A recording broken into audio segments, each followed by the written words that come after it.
आज देखो खाद्य जोगाण मंत्री कृष्ण चंद्र पात्र राशन कार्ड को नहीं गोटे बहुत बड़ घोषणा कर राशन कार्ड रे एथर चाउल सहित गहम मिल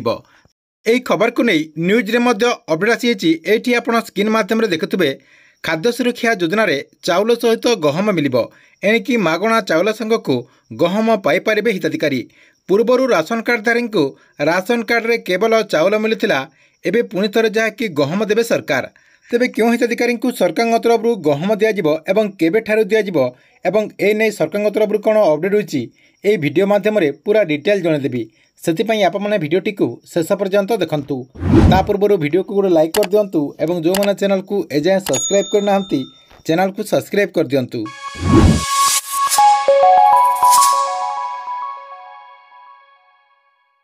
प्रथम देखो आपको पुणी थरे जहाँकि कहीदे खाद्य जोगाण मंत्री कृष्ण चंद्र पात्र आज जाकि विधानसभा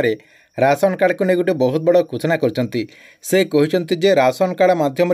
पूर्वर जो आपणकर खाली चाउल दि जाता एथर जहाँकि हिताधिकारी मैंने चाउल सहित गहम पाइपर बोली आज जहाँकि से घोषणा करते तेबे आप समस्ते भावुवे जे क्यों मानू गहम दिज्व देखु जो मानकर राशन कार्ड रही जदि राशन कार्ड मध्यम चाउल नौकरी ताले से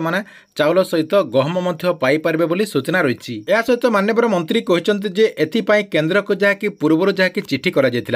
चिठी को देखु सरकार तरफ मंजूरी मिली केन्द्र सरकार तरफ प्रथम पर्यायर गहम आसी जाइए किंतु गहम रखापी गोदाम व्यवस्था और परिवहन व्यवस्था नपर्यंत जहाँकि हिताधिकारी को आम जहाँकि गहम दे पारना बोली खाद्य जोगाण मंत्री कृष्ण चंद्र पात्र आज जहाँकि सूचना देते